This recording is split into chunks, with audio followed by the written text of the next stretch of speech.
Alright, it's 2025 and it's new year and new you, right? How many times have you started saying the same thing just to end up watching Netflix or watching some series by the February? Of course, this is going to be a completely different year. You're going to nail it.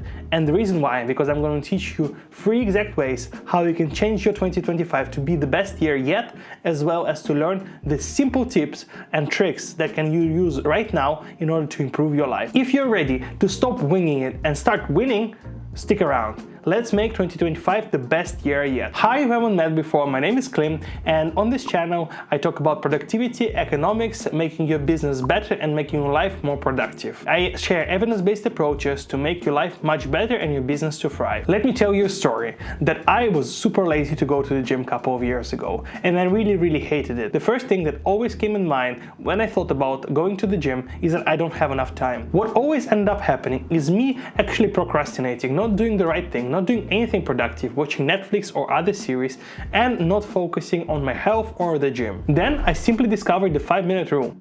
I just told myself, put on your tracksuits, put on your shoes, go to the gym and spend there 5 minutes. You already know where it's going. I spent the whole hour or maybe 30 minutes in the gym and actually completed the full training. The little trick actually turned into a habit, and soon I was actually hooked and had a habit of going to the gym all the time. The hardest thing is always starting, but with 5 minutes it's super easy to do. You can do it with the emails, with cleaning, with anything like that. The 5-minute rule is commit to working on a project for only 5 minutes. If you don't feel like continuing, just stop and get on with something else. Why it works is because it lowers the mental barrier of starting, and the momentum just keeps you going past the 5 minutes into completing the task. Applying it is extremely simple right now. Just think of every task that you have to do and start doing them 5 minutes at a time.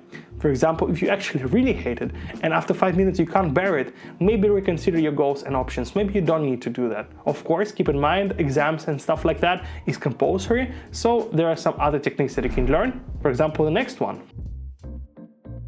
My brother was always a guy who complained that he didn't have enough time but slept till noon and always was very angry with himself and everyone around him. One day I showed him how to use the digital calendar, something very easy, not a rigid one, but something where he can put exactly what he needed to do, his important task, something he needed to do and he wanted to do, and it changed his life. At first he resisted. He thought that it would take away his freedom, but in reality he understood straight away that instead of taking his freedom, this allowed him to understand what is important and what is he taking out of his important tasks, the time and energy of something urgent and meaningless. I really suggest reading Miracle Morning book by Hal Elrod, amazing book which actually tells you how to plan your morning, how to do them and incorporate into your calendar. I want to emphasize that calendar isn't really a restriction. It's a tool to make you empowered and tool to make you focused. What this simple tool does is just keeps out the random crap that you have on your calendar or in your life that doesn't actually make any difference to you.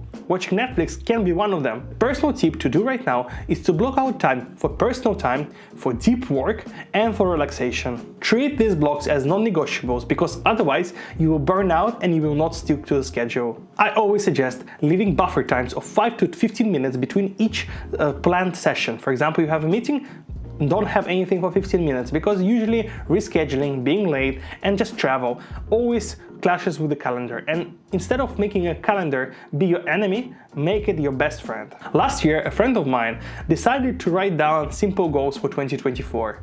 He didn't actually overcomplicate it, he just wrote down 10 things that he was looking forward to and would be nice to achieve. He didn't obsess over them or make them too hard. He just wrote down step-by-step process how he would go about actually doing them, strategies that he would use, and actual plans that he had in place in order to make sure that he stick to these habits in order to make them work and to make the goals achievable. He also broke them down into small little steps that he planned for every week, and he actually looked over them every single week to see where he's going compared to his goal. By the end of the year, it's not a surprise that he achieved most of them, and when I asked him, how did you do it? He said, I just stayed clear on what I was actually looking to do, and I just took small steps every single day. It wasn't magic, it was clarity and consistency.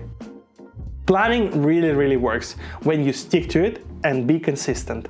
As you know, there is a famous quote of planning is incredibly important, but plans are useless. Planning, even if the plans itself, can lead you to amazing things. Even if you don't achieve the goals, you will get a better sense of yourself and be closer to the goal. Start with vision. Define what will make the 2025 the best year you would ever have, personally and professionally. Be really specific. Write down 3 things that really resonate with you. Turn down your big goal, mostly an annual goal, into quarterly, monthly and weekly plans that you can achieve and keep track of. Set aside time weekly, preferably on Saturday or Sunday, to look back on what you achieved and to maybe adjust your goals or your plans, how you plan to achieve them. You have a template down below of how to actually plan this for your goals in 2025. And if you haven't seen Ali Abdaal's Spark course or his free, for example, video on his YouTube, make sure to check him out. And I'm sure you'll like this one about the 2-minute rule.